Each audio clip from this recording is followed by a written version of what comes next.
welcome to the World of Lord Russell podcast talk show. This is a special podcast talk show based upon one of English cricket's 2005 Ashes heroes. So let's get started. In December this year, this year, 2025, the Australia versus England Ashes series starts down under. And what a chance England have in claiming back the Ashes on Aussie soil. Fantastic. So let's reflect back to a famous England Ashes series win here in the UK in the summer of 2005. In 2005, Ashley Giles was named as one of the 5 cricketers of the year by Wisden Cricketer's Almanac. In the 2005 Ashes series, Ashley Giles captured the wickets of all of the top Australian batsmen at least once during the series. Incredible. Ashley Giles also hit the winning runs in the 4th Test at Trent Bridge to give England a 2-1 lead. He contributed a Test-best 59 runs and a century partnership with Kevin Pietersen to ensure the draw in the final Test at the Oval and a famous 2-1 series victory. The Ashes did indeed come home, but the famous Ashes, of course, the urn itself never leaves Lords, but a replica urn is presented to the winning team. The Ashes, the most famous cricket series in the world, quite literally fought between 2 of the world's greatest cricketing nations, the Northern and Southern Hemisphere battle of cricket's true Trojans. So let's hear from Ashley Giles himself, a cricketing legend and, of course, a gentleman.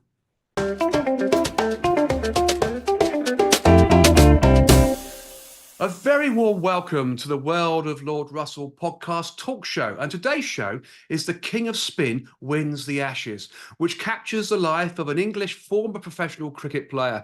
He played 54 test matches and 62 one-day internationals for England before being forced to retire due to recurring hip injury. He also and heroically played the entirety of his 14-year first-class career at Warwickshire County Cricket Club. He was also knighted in 2006 New Year Honours List, where he was awarded an MBE for his role in the successful Ashes winning squad against Australia in 2005. Yes, folks, it gives me immense pleasure to welcome on the show Ashley Giles. Welcome to the show, Ashley. Thank you very much. Good to be here. You may have given me an extra award there. You said I was knighted. I wish, but you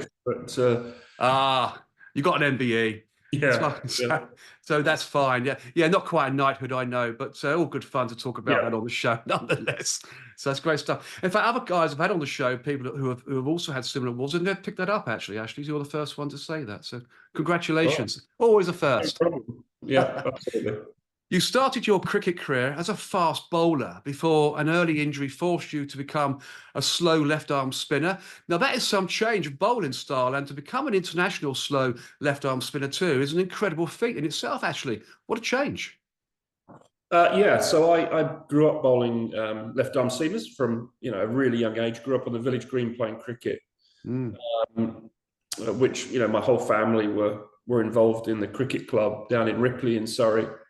And I played for Surrey at under 11s, and I played 12s all the way up. And then I think it was about 14, 15, I think I was just playing too much cricket. Nowadays, they'd probably diagnose it as a stress fracture, but I had a bad back.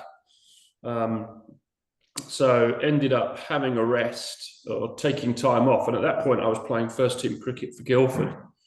And they said, well, rather than play first team as a bowler, go and play in the third team, practice your batting, which I did.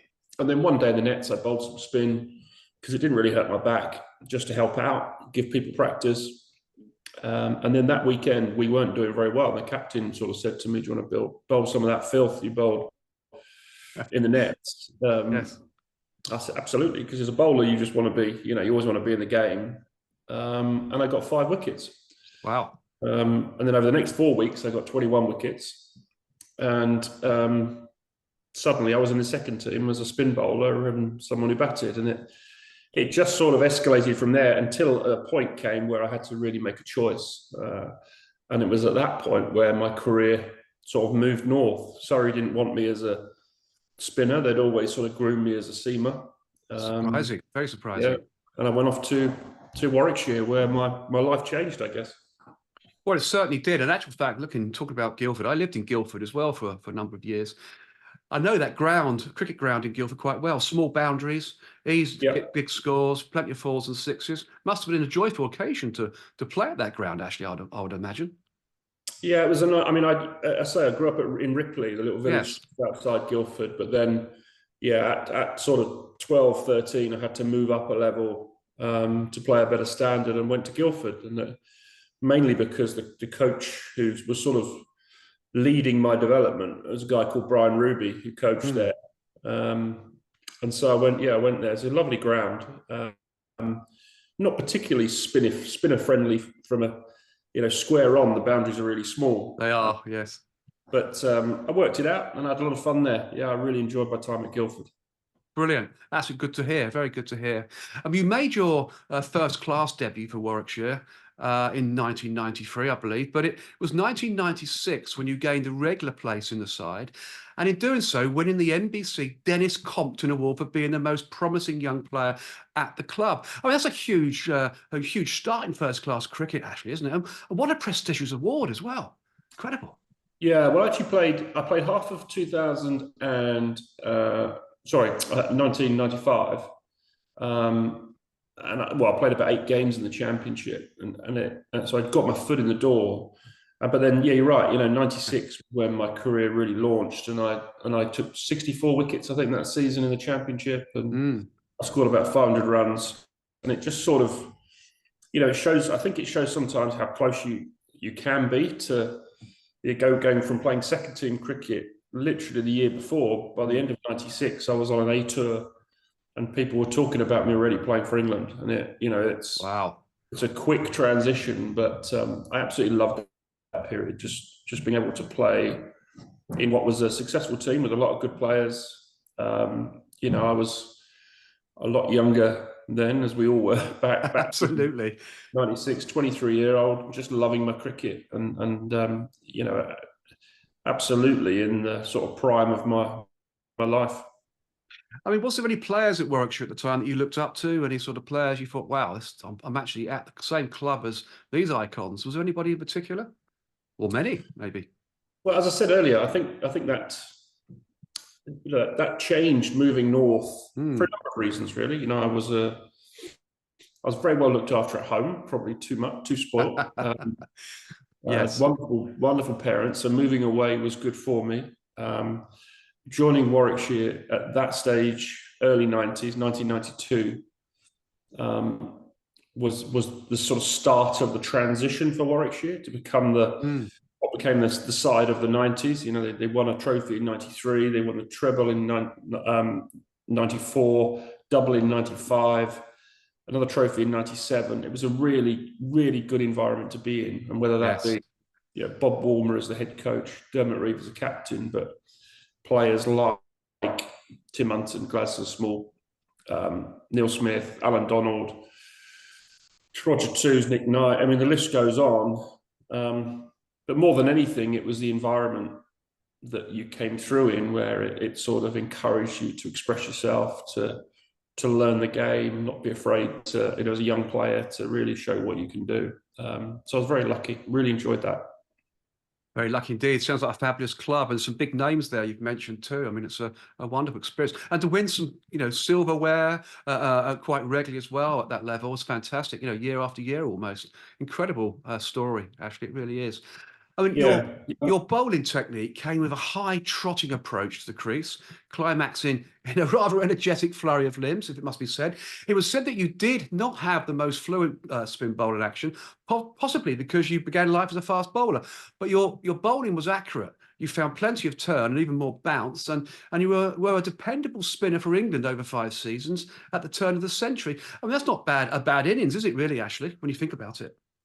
No, I was pretty happy with it, to be honest. I mean, I try and encourage young players nowadays to look at that journey where they've come from, where we all start. And for me, as I said, I started on the village green, just enjoying my cricket, running around, catching, hitting, bowling all day. That was what I wanted to do. So when you look then, to 98 to start off with, when I made my Test debut, but then even further on and playing in Ashes series and playing in teams that win abroad, and being the spinner in that team, the lone spinner. I think sometimes, we get too wrapped up with where we are and how we're judged at that moment, and we should perhaps enjoy a lot more where we've come from and that success you've had along the way. No, I quite agree. That's quite a grounded approach, actually, isn't it, Ashley? Fantastic. And you've just mentioned, and you were awarded your one-day international against Australia, actually, in May 1997, and 36 wickets in the 1998 season led to your first Test match against South Africa. Although it would be a further 2 years before you would play another Test for England, strangely enough. It must have been a real elation to get your one-day international and Test match debuts for England. But why another 2 years before you were recalled, Ashley? Was there a reason? I mean, players? I think that was a time when selection was a lot more inconsistent. I think players, came in and out the side. There was times during the 90s where, we probably played about 30 players in an Ashes series, or against the Indies. So there was that factor. I think there's also a factor for me. At every level I've played, you mentioned my first class debut, and I made my debut in 93 and then didn't play a lot again until 95. Similar with Tests, 98, and then 2000 I went on tour. And it was almost at every level I've needed a bit of time to get a taste and then realise what it's all about and go away and make sure I'm properly prepared for it next time. And that's what I've tried to focus on. And that, there's a lot of hard work in there, of course. I'm not shying away from that, but there's always a bit of luck and timing in that as well, and competition, as you said. Who else is around? Yes. But then when I got back in 2000, I didn't let go of it for some time. No, indeed you didn't. And of course have had since then an amazing career. And throughout your playing career, you had to justify your selection repeatedly, which is somewhat bizarre. And in early 2004, you came close to retirement after a modest tour of the Caribbean. Then you returned a match-winning 9-wicket haul at Lord's later that summer, recording match figures of 9 for 210 in the first Test at Lord's against the West Indies, including your 100th Test wicket, taking that incredible batsman Brian Lara's wicket, a fantastic scalp to have, I have to say, Ashley, which won you the Man of the Match award too, ensuring your newly endowed confidence was there to be seen by all. So 2004 was a mixed emotional bag of events, Ashley, wasn't it really?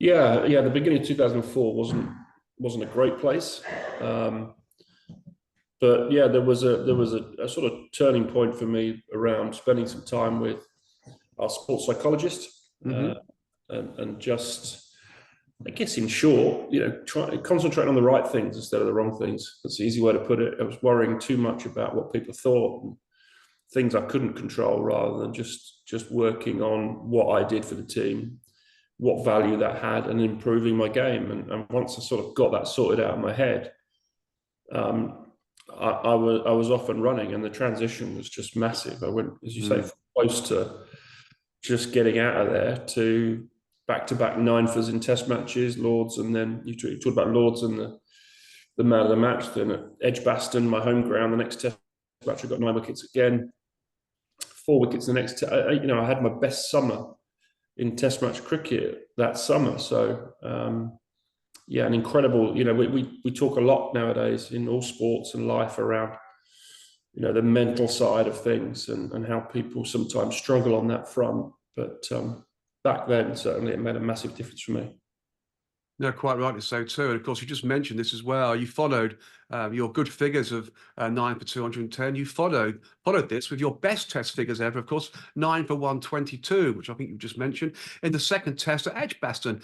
And you were instrumental in England beating West Indies twice. In that series, you gained the nickname, I'll say this loosely, King of Spain, after a set of mugs ordered in 2000. It's quite a good story, this, for your testimonial year, were erroneously printed with that slogan instead of the King of Spin. A minor faux pas, but nonetheless a huge error, which goes down in the annals of history, of course, a thing of legends, Ashley, which I'm sure you laugh about today. But more about the second Test at Edgbaston with your figures of 9 for 122. I mean, another big win against the West Indies. I mean, it's just incredible figures, isn't it? I mean, I was just suddenly then in a purple patch, Yes, and the wicket spun at Edgbaston, I mean, as a team, we were in great form. We'd started that summer talking about how many tests we could win, what should we look at, and we actually said, well, we should win every one of them. Yes, which was a big goal, big target, not done very often. And actually, that's how that summer turned out. We beat New Zealand 3-0 earlier in the summer. yes, Beat West Indies 4-0, and all of that, of course, led towards the Ashes in 2005, which was the big one. absolutely. We'll come on to that shortly as well, because that was the big one. Quite agree with that. I mean, in regard to the King of Spain mugs, there were originally only 2 of these mugs produced, I understand, one of which you used for your coffee in the dressing room. And this mug was substantially stolen. So I don't know who stole that, one of the players, I guess, or somebody at rubber. Quite a funny story. And another on display in the club shop. However, after the error was published, or publicised, a further 200 mugs were produced with King Juan Carlos printed on the other side of the mug, and were subsequently snapped up by all the Warwickshire fans. I mean, a great and fascinating story, actually, this. I mean, fame comes in many guises, doesn't it, sometimes? Wonderful story. Yeah, I mean, it was something that started pretty low key, as you talked about. It was, a couple of mugs came back with a misprint. Yes.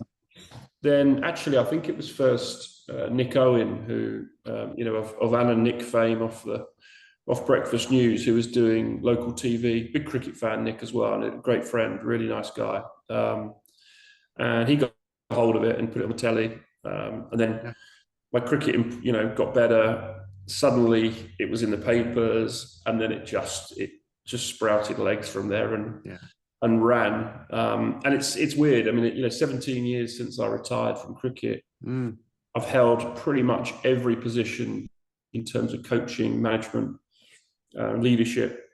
But it's still the one thing when I walk past people, I know they've clocked me. I go about 5 yards past and they shout the King of Spain after me. So it's great. It's all meant in good spirit. Of course it is. And the next range of mugs will be out soon. Absolutely, yeah. It's a great piece of marketing. It really is. All from a mistake, and you end up with this situation. You couldn't better it, could you? Really, it's brilliant. And of course, fans during the Ashes series of 2005 also regularly sang "Viva España" in your honour, Ashley. I mean, you must have felt loved by the fans. What a great story that. I mean, tell us more. I mean, how did you feel at the time with fans going "Viva España"? I mean, brilliant. Yeah, it was amazing, and I've actually got a picture I took the day after we won the Ashes in 2005 at Trafalgar Square, and you couldn't see any pavement, you couldn't see any ground. There were so many people there, but actually in the middle by Nelson's column, there is a Spanish flag there with "Gilo is our king" written on it. So, brilliant. Yeah, it's let's say it's good fun. It was always meant in the best spirit. I think it was explained to Juan Carlos himself a few years ago, which I don't think he had a clue what was going on or knew who I was. But all in good spirit and very, very enjoyable time. No, it sounds like it. And I've never seen that flag actually at Trafalgar Square. So next time I'm down there, I'm going to go out and have a look at that, see if I can find that, actually. There's an office I do use just off of Trafalgar Square with some business I do with National Grid. So next time I'm down there, I'm going to have a little walk around and see if I can find that flag. I don't think it'll be there anymore. It was there the day after you won the Ashes. It'll be gone now. Yeah, of course it would be. Yeah. Yes. I thought perhaps it might have been incarcerated there or something, but no. Okay, it's a great story. Only done that famous, yeah. Well, we all have our moments. We all have our fame. And you certainly are a famous cricketer. There's no doubt about that, Ashley. Also in the 2005 Ashes series, you continued to chip in with vital performances with bat and ball. You captured the wickets of all the top Australian batsmen at least once during the series, which is no mean feat, I can assure my listeners. That is something to take hold of. You also hit the winning runs in the 4th Test at Trent Bridge to give England a 2-1 lead, culminating in your career best 59 at the Oval and a century partnership with Kevin Pietersen, of course, great cricketer Kevin was, to ensure the draw in the final Test at the Oval and seal a 2-1 series victory. So actually, please tell us more. I mean, I do remember watching with my heart in my mouth, a breathtaking moment, that 5th Test, of course, but also your winning runs in the 4th. Take us through that story. That's something to be acclaimed, isn't it?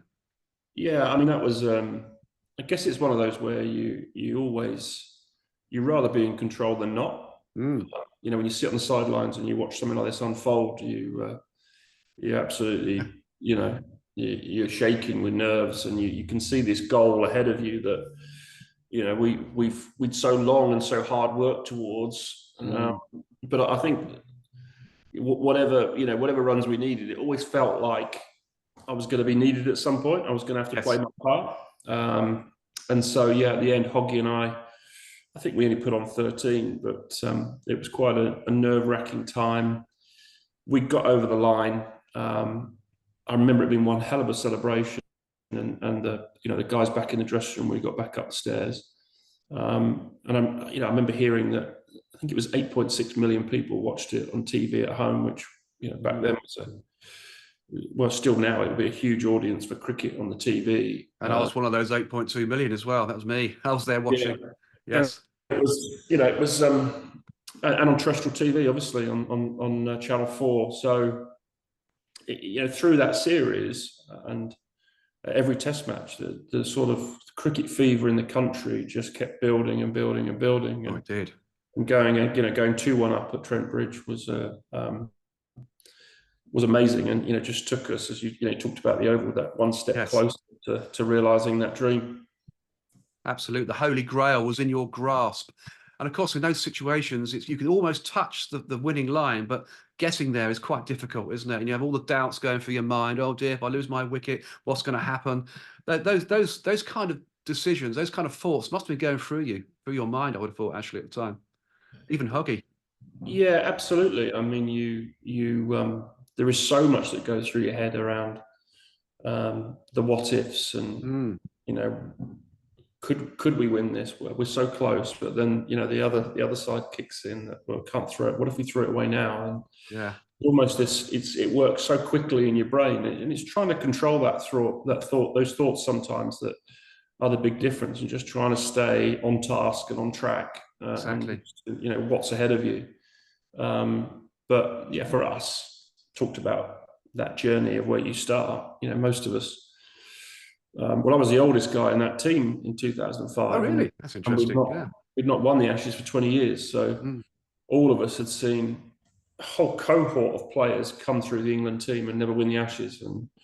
And there we stood with that responsibility, and going into the last Test match that we, as you said, we almost had it in our grasp. Absolutely. And you're right about the Ashes. I can remember the previous Ashes when Bob Willis decimated the Australians with a haul of 10 wickets in the final innings of the last Test. I mean, that was one hell of a win, wasn't it? Going back in those days. Sensational. Yeah, that was early on in my time. Yeah, that was 81 probably. It was 81, 81, 82, something around there. 8 years old. Yeah, with Bob Willis doing his bit, and he did indeed. And Ian Botham, of course, with the bat. I mean, it was really one magnitude of a win, that a huge win.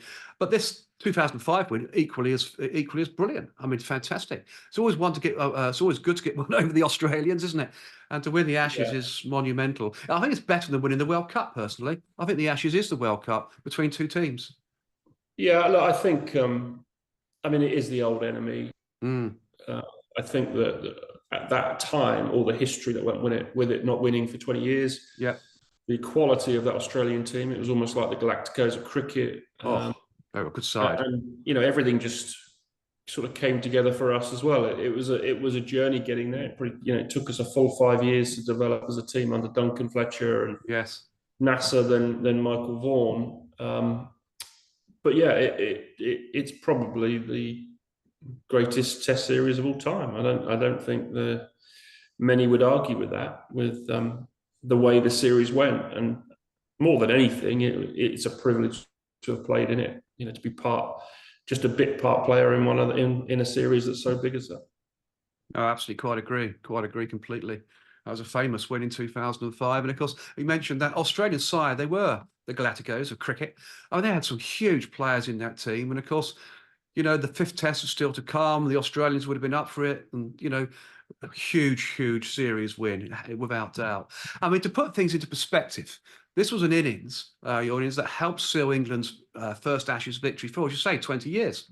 the famous 2005 Ashes win over Australia. I mean, what a match actually really was. And I can, I can hear the commentator at the time, actually, I got it ringing in my ears, actually. So at the end, those final runs from you to win and to get over that draw in the fifth test, the commentator said, and England have won the Ashes. And that kind of tone, wonderful tone of cricket. There must be some fabulous stories here from within the England team in the dressing room. I mean, I'd love to have been in that dressing room after that match. I really would. Must have been amazing. There was a champagne flowing, actually. Yeah, it was a weird day because for much of the day we thought we might be throwing the Ashes away. Yes. Certainly for probably 2/3 of it. And even in that last session when I batted a long time with Kevin, I don't think at any point, even when we were like 300 runs ahead, that we thought we'd done it, and there was not enough time left in the game. But, but that's how focused you are. I think it was only when I remember getting out, and then you sort of look up and take everything in, and there's people hanging out of windows, there's people sitting on roofs, there's the ground is absolutely heaving, there's a standing ovation. But again, all of that, we love what it did for the nation in terms of lifting everyone, I think. But yes, for us, it was also about our families who went on that journey, and those guys in the dressing room, the players and the management. It was a really special time, and it was quite a celebration for a couple of days, I'd say. I would have thought so too. And I think back to last year when we lost to the Australians in the Ashes last year, 2023. I mean, we went into that series as not favourites exactly, but a great English side last year. They were a good side, weren't they, England? Okay, the weather let us down. We did have the problems with the weather. Being in winning positions, the weather always goes against us, doesn't it? In this country, let's be honest. And to actually lose to the Australians last year, that's very disappointing. I felt, I was grieving after that test series, that series last year. I really did. So I was full of hope personally to win the Ashes. That'd been amazing. But alas, we didn't lose the Ashes last year. We drew the Ashes. True. But they retained the Ashes because they were. Yeah, they retained the Ashes. But I think we had moments last summer that I think the team genuinely be disappointed about, because they had moments to finish off a couple of test matches and they didn't. And that's what ended up costing England. And when you play against Australia, wherever you play them, those moments you can't afford to take your foot off the throat. You've really got to go for it. Yeah. Absolutely right. But of course, there's nothing better than winning the Ashes out in Australia as well, isn't there? Let's be honest. We've had some great times out there winning the Ashes series. Well, yeah, I haven't. You haven't personally, you wouldn't know, but there's been some great moments out there. And it's always great to rub their noses in it. So any Australians listening to this show, I do apologise. We don't dislike you, honestly. But we just love our cricket. We both do. Two great cricketing nations. Yeah. Now, of course, there was a huge accolade to come, and you were awarded an MBE in the 2006 New Year's Honours list for your role in the successful Ashes winning squad. I mean, what a moment in your life, Ashley. I mean, please tell us more about how you felt at the time, and of course, receiving your MBE. I mean, that's amazing. Yeah, look, those things are a nice bonus. For me, it's much more.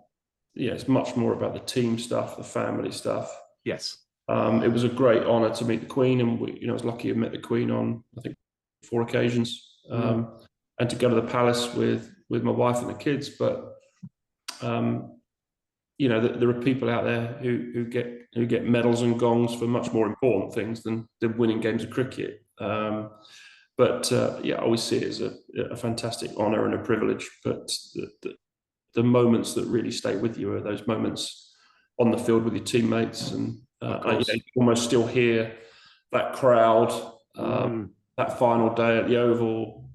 All of that is very magical memories. Yeah, and also the smell of the cricket ground too, as part of the atmosphere, that lever hitting willow sound crack across the ground. I mean, they're magic moments, aren't they? And hearing the crowd as well, getting totally involved and behind the team. They must stay with you forever. That really must. They're moments that are life-lasting, aren't they? They really are. Yeah, they are. I mean, I think you probably spend a lot of time as well, unfortunately, when you're playing at that level, worrying about other things. Performance and winning and losing, and your form. I don't know whether it's just me. I don't think it is. People always talk about when you go out, it must be so much fun to put that shirt on and play for England. Yes. Well, there are some times like that, but there's a lot of hard times that are involved in that because of everything that goes with it. But yeah, I'm extremely. I think you used the word earlier. I feel privileged. I feel very proud to have represented my country on so many occasions. No, quite right, Ashley. I mean, I've got to ask this question. What is it like when you walk onto the field of play, knowing that you're down the order a little bit? What goes through your mind when you're walking across the field, up to the wickets, all the eyes are on you Yeah. to join the field of play? What goes through your mind at that time? You're smelling the atmosphere, you're looking and hearing and seeing the atmosphere. What's going through your mind as you walk on? Do you get any doubts? Do you think, oh, I've got to do this, I've got to do that, I Well, must stay? it varies on your. I think it varies where your game is and where your form is. Mm, Um, I think when you're in a good spot, you're thinking absolutely take that atmosphere in and suck it up and enjoy yes. it. But then actually just getting back into focusing on your role and your job and the process. When you're not in a good spot, you end up thinking about everything that could go wrong. Of course. All the stuff that's said about you when it does go wrong, and that it almost becomes self-fulfilling. But that's in the career of a sportsman happens a lot. That's just the ups and downs of form, and the best guys are certainly the ones who are able to stay level and just keep at that standard consistently. Quite agree. I mean, also facing your first ball of your new innings, you're there. You've got to almost as a cricketer, you've got to play your way into the game, haven't you? Really. So facing that first ball is a bit of I would imagine, a bit of a thought process that goes through your mind. You've got to defend that ball, get yourself into the game. I mean, to lose your wicket on the first ball would be awful, wouldn't it? Really would be first ball. Yeah, I mean it's obviously your most susceptible time because when you're having not faced a ball, everything's new. Of course. But it comes back to process again. You go into to what when you're walking down the stairs, and I talk about this bit with players and in talks. You start to get your game head on, and you think about what the bowler's trying to do, how he delivers it, how they're trying to look to get you out. What have you got to do there forward? What you got to, if it's a quick bowler, you've got to move early, get in a position, make sure you're balanced, watch the ball. If it's certain areas, you leave it. If it's, you want to play with a straight bat, it's, and once you get into that, it just takes away the edginess. And ultimately then you just get in, it's almost like I'd call loading the computer. Okay. Because once the guy starts running up, you're just looking for that ball where it's coming out. And then you react, because at that pace you've got very little time to move or to decide and move and then play the shot. Yeah, it's milliseconds, isn't it? The ball leaving the bowler's hand to bearing up at you as a batsman. Yeah. It's milliseconds, isn't it? You've got to. That's a quick thinking. So you must know. Obviously, you train hard for this, Ashley, and you know the bowlers. You know how they bowl. You look at their style. So you're pre-prepared, aren't you, at the time, I suppose, when you go on. But obviously, you don't know how the ball's going to move and turn. Yeah, absolutely. Yeah. So you do all that, the preparation bits in your practice, and of course it is your analysis of the opposition, and then when it comes down to it, it's just you and the bowler, or a lot of the time for me and the batsman, and you just got to try and concentrate on doing your job. Absolutely right. And then in 2006, a recurring hip injury forced you out of both the Test and ODI, one-day international sections of England's tour to India that year. However, you gave an interview stating that although you had at one point feared your career might be in danger, you're now a lot more confident and happy after being diagnosed with a sportsman's hernia. Sounds awful. I mean, this must have been hugely disappointing, Ashley. I mean, hernias aren't much fun, are they? Yeah, but ultimately the hernia wasn't the issue. I had massive hip trouble. I mean, I did have a hernia, but it seems that in part of my rehab, coming back from, I think, the original hip injury, that I pulled a hernia. So that sort of was a bit of a red herring. And I ended up that summer going, because of, I think, the hype of the Ashes in 2005, and a number of us were injured. A couple of us went over to America. They sought out the best specialists. Simon Jones and I both went to the States for operations, and actually that was the first time I started to really improve, and that got me back on track. But ultimately, you might go into it, it didn't last that long, and I injured the hip again, and that was pretty much it then for me. It was curtains. Yeah, which is sad end to quite an illustrious and wonderful career. At the end of October 2006, after spending time in India with the England Champions Trophy squad, you were past fit for selection again and took Monty Panesar's place in the team for the first test at Brisbane.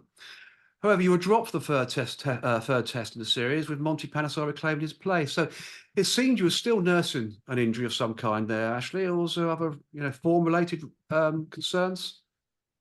No, I mean not at that point. I don't think I was the same bowler. Yes. I hadn't played cricket for a year. I hadn't played a first-class game for a year going into the Ashes series. That's quite a big challenge. It was one we were all prepared to take on. But yeah, I played the first few Test matches, and Monty came back in for the third. I was dropped, and that was the last time I played for England because other events took over as well. My wife was diagnosed with a brain tumor back in England, and that sort of your mindset changes when you get that sort of news. Cricket's the least important thing in the world, and yes, all I was focused on was getting home. Yeah, it refocuses your thoughts completely, and you're absolutely right, because family does come first, regardless of what you're doing as a profession. And you did fly home from the 2006 Ashes tour of Australia in that December of 2006 to, as you say, care for your wife who had fallen critically ill. I mean, that's a huge blow, as you said, Ashley. And your beautiful wife, Steen, I hope I pronounced her name correctly. Stina has fought hard to get rid of this dreadful illness and continues her battle today. So we all wish Stina and yourself, of course, Ashley, the very best of health for the future and, of course, a full recovery. But out of that as well, the Giles Trust Brain Tumour Fund was created. And I have to mention this because it's very important. I'm a very charitable man as well, and I think charity is important, which was founded in 2015 by yourself, Ashley, and your wife, Stina, and has raised more than £1 million to date. But you urgently need to raise more money to fund further research, to purchase more equipment, and to continue to provide support for brain tumour patients and their families. So please tell us more about this incredible charity, Ashley. Yeah, so you're right. I am a co-founder, but the energy and everything behind it is my wife. She, as I talked about, 2007 was her first brain tumor. And she had the operation, had it removed, and then she got to 2012 and she had a recurrence, 2 more tumors. She couldn't have those operated on because of where they were sitting.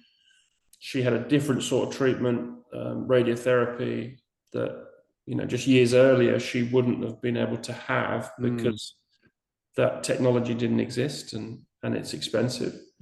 And so I think after that, having wanted after the first one to just forget it and move on almost and, put it to bed, she really decided that she needed to do something, give something back. And that's sort of how the Giles Trust was born.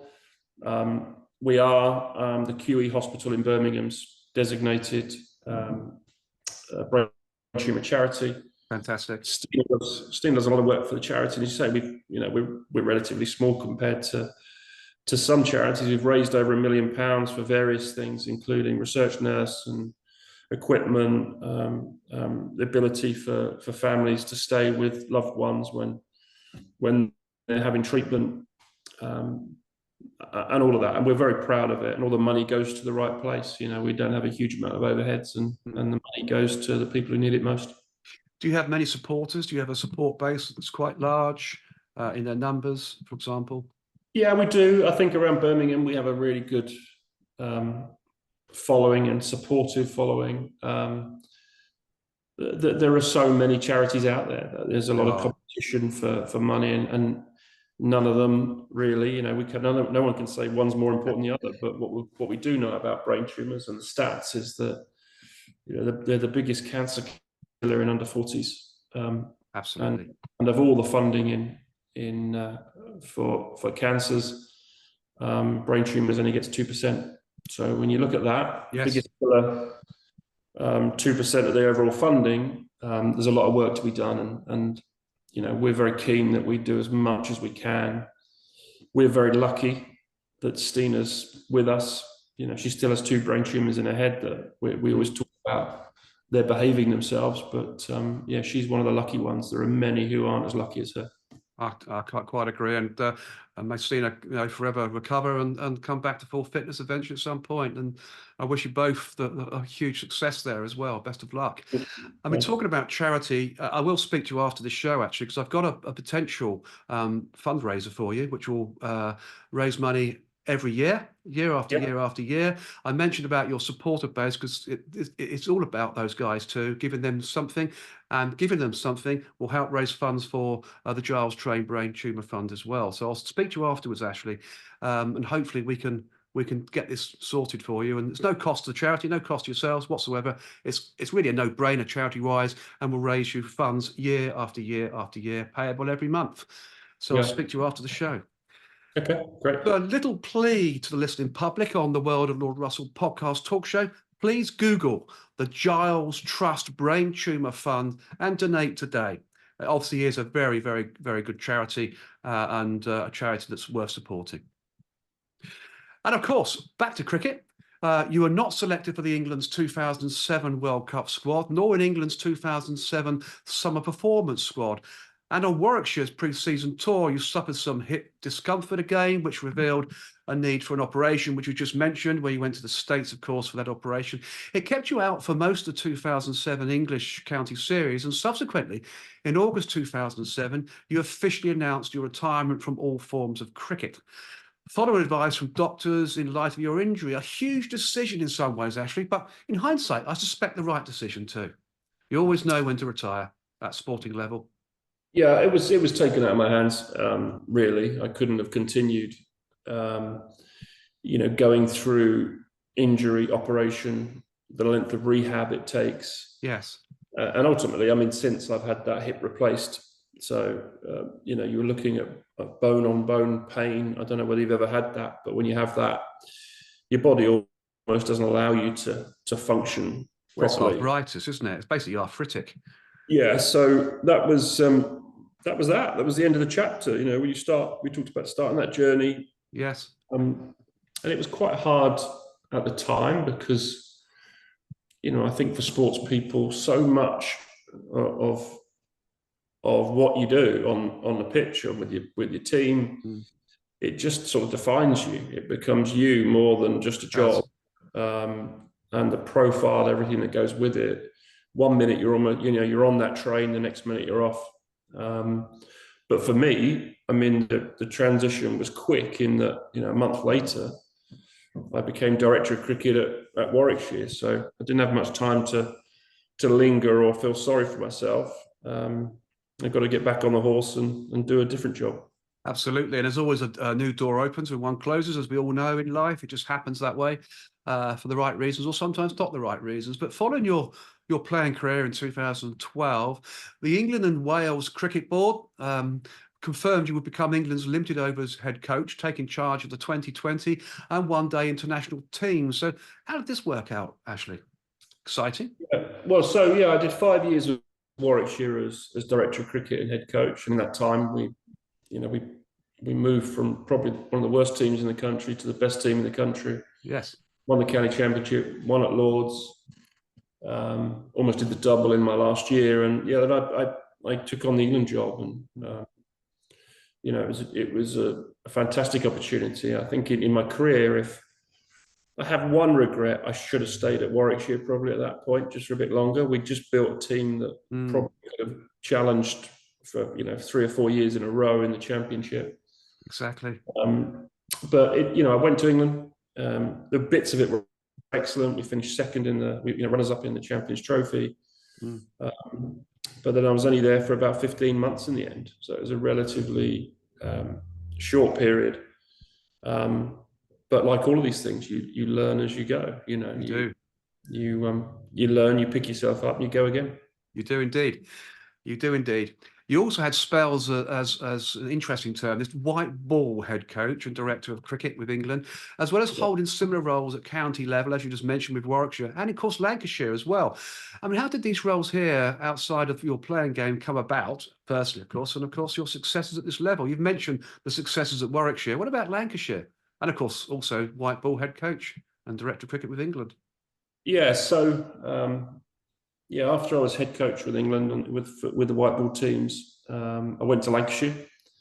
It's the first time I'd been to another, I'd operated with another county outside of Warwickshire, but great club, great history, and again, very privileged to have led them, and very, very proud that in year one we got promoted back to Division 1, and we won the T20 Blast at Edgbaston, my home ground. I think that's the last major trophy Lancashire have won. So again, very, very pleased and proud of that. A great group of people, great club. But I spent 2 years there, and then I moved back to Warwickshire in a slightly different role. During that period, I took on I did a master's degree up in Manchester. I perhaps always see myself moving more from tracksuit to suit, or dressing room to boardroom, if you like, and that helped that process. And I left Lancashire, and nothing to do with Lancashire at all. We'd never relocated. The family was still in the Midlands, and I was finding that more and more challenging. So I ended up back at Warwickshire in more of a suited or chino and polo top and tracksuit. And that's sort of been the beginning of the rest of my career in terms of administration, a slightly adapted role. But I had very fond memories of all of those jobs, and coaching is really special, because actually when you're coaching teams, you're in the middle of it all the time. You're really helping players go from A to B, helping them on that journey, and it's really rewarding, because you get to build some really special relationships. Yeah, I'm sure you do, absolutely. Whilst you were at Lancashire, of course, did you ever get involved in a Lancashire versus Yorkshire match, or the War of the Roses? Did any of those matches come up in your tenure? Yeah, we had, obviously, in the 2 years, we had 4 T20 matches between the two sides. I think we came out on top in 3 of them. So wonderful. It's always a good place to be as a Lancashire head coach. That's always the games that the Lancashire fans want to win. Absolutely, yeah. You can lose all the rest, but as long as you beat Yorkshire, that's fine, isn't it? Yeah. So they'll go down in history as a top coach. I mean, following your departure as England's limited overs head coach in April 2014, you spent the summer months as match analyst for ESPN. Great show. Oh, what a great job that is. Also playing in the Warwickshire Premier League for Nuneaton Cricket Club. Now, I love this little story, I really do. In return for a charitable donation, and setting a world record by climbing Mount Kilimanjaro to play in the highest game of cricket ever played. Also, I hasten to add, for charity. I mean, what an experience that must have been, Ashley. It's wonderful.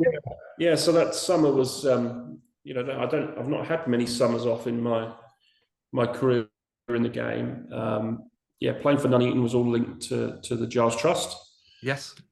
Really enjoyed that. And then, I got an opportunity to go up to Kilimanjaro and play the highest cricket match ever. And that, I mean, it can't be beaten. There's not a higher flat piece of ground on earth where you can play a proper game. And we had umpires, we had scorers, we had a proper pitch.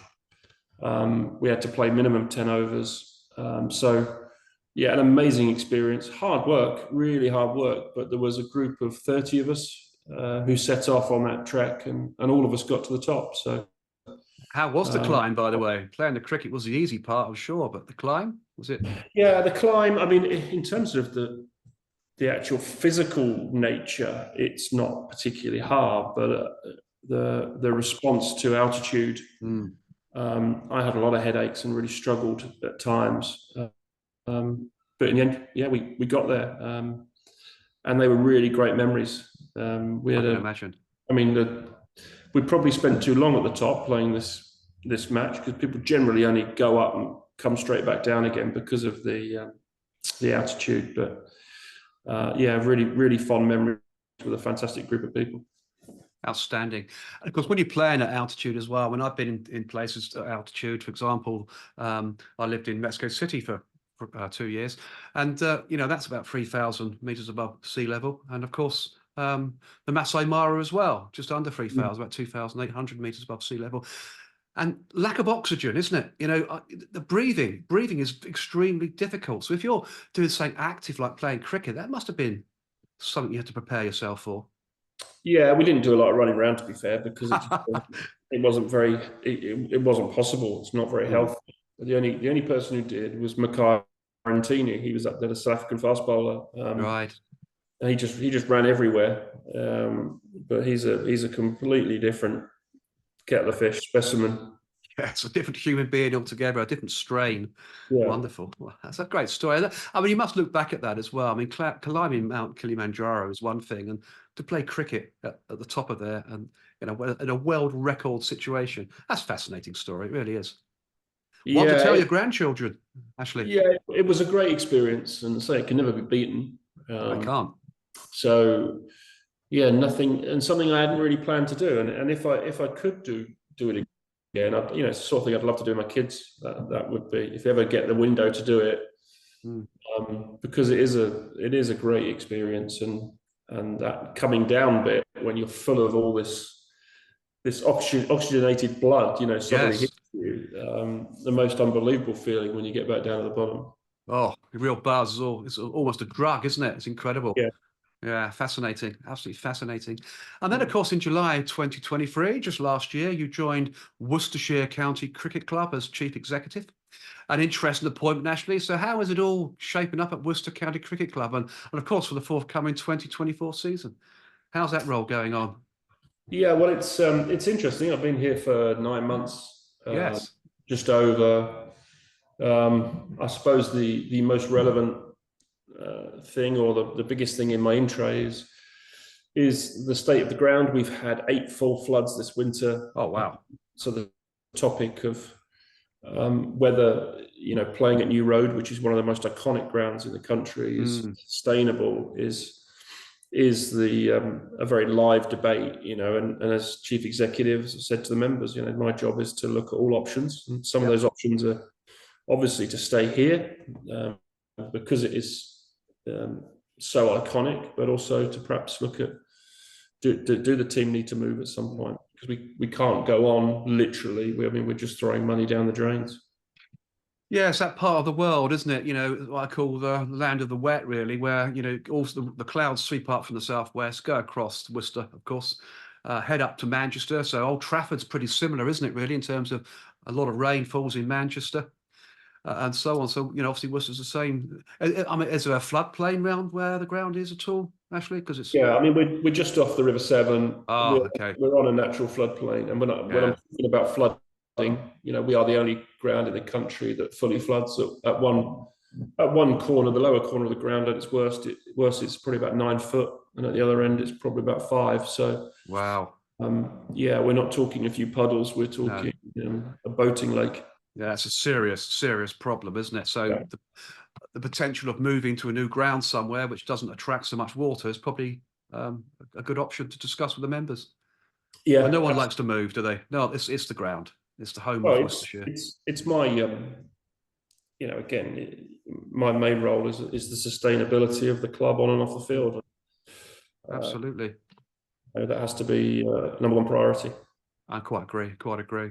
And you're also a lifelong supporter of Queen's Park Rangers Football Club. And I was actually out in Tenerife a couple of weeks ago, and I went to the bar there in Tenerife, which is the official Queen's Park Rangers bar in the Canaries, run by a good friend of mine, Pete Phillips. So if he listens, there you are, Pete. Little piece for you there. The official Queen's Park Rangers Football Club bar in the Canaries. Fantastic. It's called Diamonds, by the way. We've had a few iconic footballers on the show. And one notably being Terry Fenwick, of course, a former Ars favourite, of course. So what are your favourite moments as an Ars fan? Well, actually, one of them would be Terry Fenwick heading in at Wembley in 82, was it? 82, yeah, 1982. I went to, my brother and my dad and I went to the final and the replay. Yeah, so I remember Fenwick scoring. That was more my era of watching, really. I mean, I'm probably a mixture of loyal and crazy. I still follow them. Of course you do. It's in your blood. I only follow the score. I wouldn't know who's playing for them, but that 80s period, yeah, it was, like Clive Allen and Simon Stainrod. Oh, yeah. Stan Bowles and the like. That's slightly before me. Stan Bowles is probably more late 70s, I would have thought, than that era. Like Jerry Francis as well. And yes. Great side then, Queen's Park Rangers, weren't they? Yeah, they were a good side, yeah. I've got my kit somewhere. It doesn't come out. Well, I just hope they stay up in the Championship this year because they're a great club. Terry Fenwick was on my show a few weeks ago. We talked about Queen's Park Rangers there. And, lovely fella, Terry, top man. And it goes on like that. I've even got an ex-QPR player coming on my show later on, actually. I think in May, maybe June. Terry Mancini. Do you remember Terry Mancini? Yeah, he's before me. But yeah, I remember Rangers. Yeah. So he's coming on, and he also played for my club, Aldershot Football Club, as well. So we'll be talking about that too. Right. So great stuff. Football, sport, wonderful interests. So apart from your ongoing charity work, what other interests do you have outside of cricket, Ashley? What do I like to do? Well, I'm pretty busy with a job. I like spending time with the family. Of course you do. I love playing golf. The weather's not been too great for that of late. My home club's been closed a bit, but we like to travel when we can. Our favourite place in the world is probably Florida, which we feel lucky enough to go to a number of times. And I think for me, because the weather's pretty much guaranteed, but there's no cricket distraction there either. That's true. But it's very much a happy place and has been since the kids were little. Yeah, it's good to have those memories, isn't it, in life? I'm a world traveller myself, and I live partly out in Thailand as well, so it's wonderful. And travelling is an absolute buzz. It really is, and seeing places, meeting new people, making those moments, the magic, and that's what it's all about, really, isn't it? Creating those memories. Yeah, absolutely. Yeah, that's you can have whatever things you want, you own, but it's the memories and the moments that are the most special. A friend of mine and I were talking about this last night, actually, and it is those special moments with family and friends that I think you treasure. Absolutely, quite agree. And I always say to people as well, it's those memories and those moments you create stay with you forever. You can't be taxed on them. And they are the true wealth, aren't they, in life? Money, you can get money tomorrow, you can earn money at any stage, but memories and moments, once you don't create them, you haven't got them. And get out there now and travel and make those moments. I think it's. I listened to a different podcast, not one of yours, and it was around that and the difference between holding something, goods, or buying a car, yes, compared to the moments, and it is the moments are you get two hits, you get the leading up to it and the excitement of going. Yes, you get those photographic moments in your head that last forever, and I think that's what's special, and sharing them with someone else. That's certainly, maybe I'm just getting old, but that's certainly how I feel more of late. Well, that's how I feel as well, I have to say, Ashley. So maybe I'm getting old too, but none of us are getting any younger, let's be honest. So, keep making those moments, keep making them. And I wish, obviously, Stina as well, the best of health, as I said earlier on. So that's great, and keep that going. Fabulous. Thank you very much. Looking at the clock, and it's been a huge pleasure as always. And as always, we could talk forever, Ashley, about your life, and of course an amazing life in professional cricket, of course, too. But it's been a huge pleasure, as I said, as always. And as always, the pleasure is all mine, and of course the show's audience, when this podcast is released on the World of Lord Russell podcast talk show and the Lord Russell Baker YouTube channel. So thank you, Ashley. Ladies and gentlemen, I'll give you Ashley Giles as a huge clap of applause. Fabulous discussion. Oh, it's been an absolute pleasure. If you don't mind, if you stay on for a couple of minutes after I wrap up this show, Ashley, I want just to briefly mention about what I can help you with charity-wise for your wonderful charity. The next episode on the World of Lord Russell podcast talk show is British Sports Reporter of the Year 1998, where my special guest will be Harry Harris. who was a double winner of the British Sports Journalist of the Year Award and was honoured by the prestigious Variety Club of Great Britain with their Silver Heart Trophy for contribution to sports journalism. Harry Harris is also twice winner of the Sports Story of the Year Award and the only journalist ever to win the accolade twice. Harry Harris is one of the most influential football columnists for 3 decades and one of the most acclaimed investigative journalists of his generation on the London Evening News, Daily Mail, Daily Mirror, Daily Express, Daily Star, Sunday Express, I should say, and of course BT Sport. So another exciting show to look forward to on the World of Lord Russell podcast talk show, available of course on all podcast media platforms and the Lord Russell Baker YouTube TV channel. And of course, I'm looking forward to seeing you all on the inside. So until then, it's au revoir from him and au revoir from me.